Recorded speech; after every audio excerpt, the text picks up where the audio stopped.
Eiran Cashin looks set to leave Brighton and Hove Albion this summer on a loan deal back to the Championship. But where did it all go wrong for the centre-half after his £9 million move back in the January transfer window? Now, obviously, Eiran Cashin and Brighton have a little bit of history. A deal which has been, maybe 2 or 3 years in the making, and ultimately, I was quite surprised when this deal went through, especially for the value. But ultimately, I think Derby County got the better end of the bargain. Now, obviously, Eiran Cashin made that move to Brighton and Hove Albion, will have seen a massive pay rise. And obviously, realistically, football is a very, very short game and they have to make the most of those opportunities. And that big wage packet will certainly be helping Eiran Cashin right now. But what won't be helping him is the fact that he's only played 2 Premier League games out of the final 15 since joining Brighton.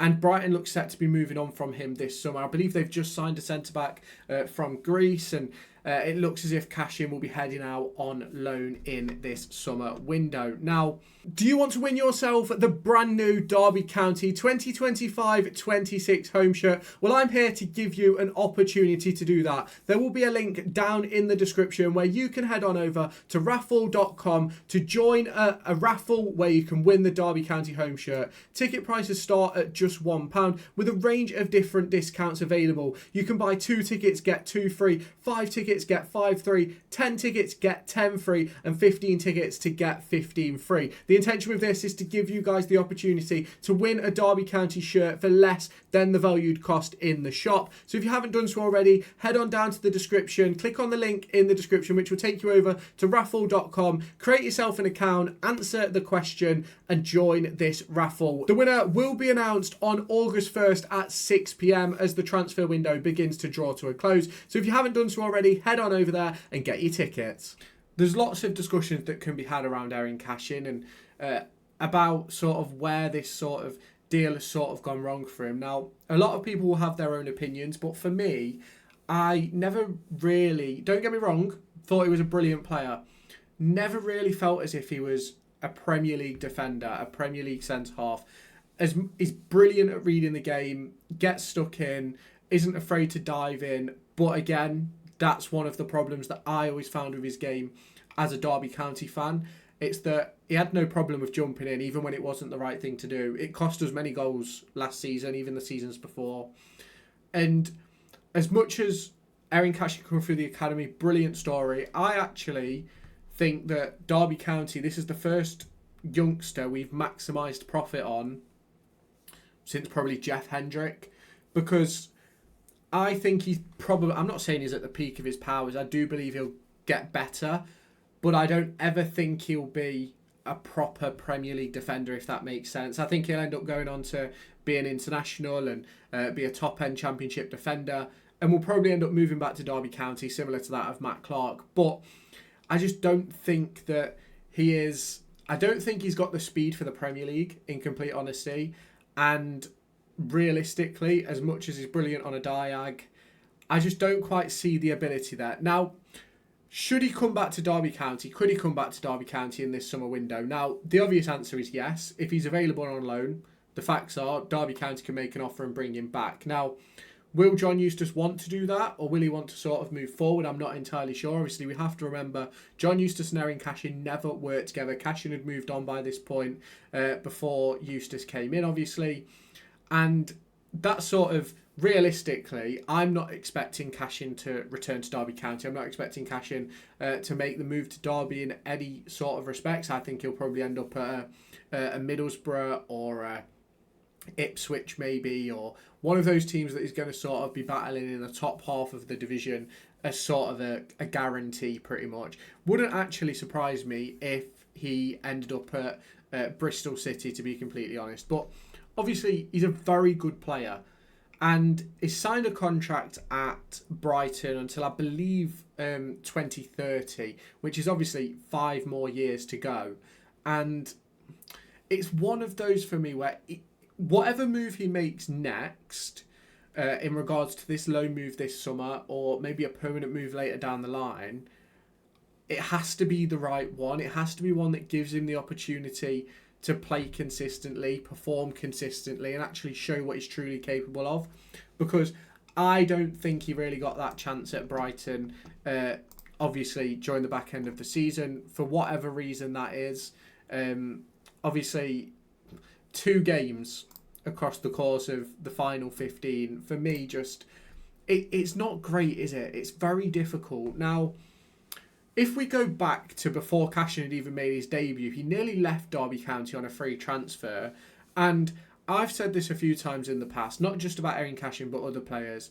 There's certain players that wouldn't be playing pro if it wasn't for that Wayne Rooney season. Or there's certain players that sort of were teetering on the edge.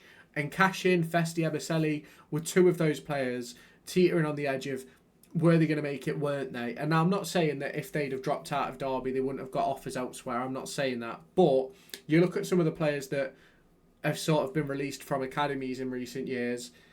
Connor Dixon is playing non-league. Cornell McDonald, no idea where he's playing. Last I heard, I think he was at Ilkeston Town. You've got Alex Babos, really highly rated in the academy. Left us at 23, maybe a little bit younger than that. Has been playing non-league since. Now, don't get me wrong, they're all still playing football, but some of these players that maybe in another world would have been first team players for Derby County based on the right manager have ended up being non-league players. Now, I'm not saying that's the same for Cashin, don't get me wrong, but it's one of those situations where you really have to look into it deep and sort of go, well, what is the right call when it comes to Cashin and when it comes to Brighton?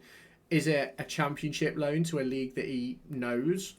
Is it a loan abroad? Because I believe there's Bundesliga clubs and Bundesliga 2 clubs that are potentially interested in making this deal happen as well. And I think that the best possible move for Cashin is one where he's going to play every week. He's going to be a first team regular and he's going to play football. Now, I don't think he should come to Derby. I actually prefer the idea of having Matt Clark and Sondre Langas as the 2 centre halves, as well as not having sort of Eiran Cashin. Don't get me wrong, Eiran Cashin would be a great option for Derby, but I just don't think that it's the right move based on what we were trying to do towards the back end of last season, sort of where we're sort of going to go this year. Now, obviously, everyone has their own opinions. I believe a lot of people would like to bring Eiran Cashin back, but for me, it's one of those moves that I think we maximised Cashin, in my opinion. We got the most out of him financially. Let's not give that money back to someone who's not going to potentially be a permanent option or not. I don't necessarily think bringing in Cashin improves us, if that makes sense. Like, I think Clark, Langas, Nelson is a very good 3 of central defenders. Still think we need more, don't get me wrong. But I think if you want to put a starting 11 out there now, I'd rather have Matt Clark and Langas over Eiran Cashin and Clark, or Eiran Cashin and Langas, if I'm completely honest. Now, Cashin and Langas is a more long-term thing, but obviously it won't be long-term because it would be purely a loan deal. Now, I think eventually Eiran Cashin will leave Brighton without having played many games. And I think he'll end up back in the Championship or bottom end of the Premier League in regards to a club that maybe gets promoted. But I do think it's sort of a very sort of interesting one to sort of discuss in regards to the fact that it was a £10 million move made, 5 months ago, and already he's been replaced by a player from, I want to say he's Greek. I'm sure the player is Greek. Let me see if I can find it. Diego Coppola. Now, is he Greek? Let's just check if he's Greek before we move on. Diego Coppola. He's Italian. From Hellas Verona. No, he's Italian. I was wrong. He wasn't Greek. I don't know why I had Greek in my head. But he's already been replaced, which for me sort of states the obvious that he's not really a part of the plans. Now, obviously, I'm really intrigued to hear what you guys have to say. If you have not done so already, make sure you hit the like button, hit the subscribe button, turn on the notification bell. Let me know your thoughts down below, and I will make sure to get back to every single one of you. But that has been it for this video. Let me know your thoughts, and I'll catch you in the next one. Do you want to win yourself the brand new Derby County 2025-26 home shirt? Well, I'm here to give you an opportunity to do that. There will be a link down in the description where you can head on over to raffle.com to join a raffle where you can win the Derby County home shirt. Ticket prices start at just £1 with a range of different discounts available. You can buy 2 tickets, get 2 free, 5 tickets, get 5 free, 10 tickets, get 10 free, and 15 tickets to get 15 free. The intention with this is to give you guys the opportunity to win a Derby County shirt for less than the valued cost in the shop. So if you haven't done so already, head on down to the description, click on the link in the description, which will take you over to raffle.com, create yourself an account, answer the question, and join this raffle. The winner will be announced on August 1st at 6 p.m. as the transfer window begins to draw to a close. So if you haven't done so already, head on over there and get your tickets.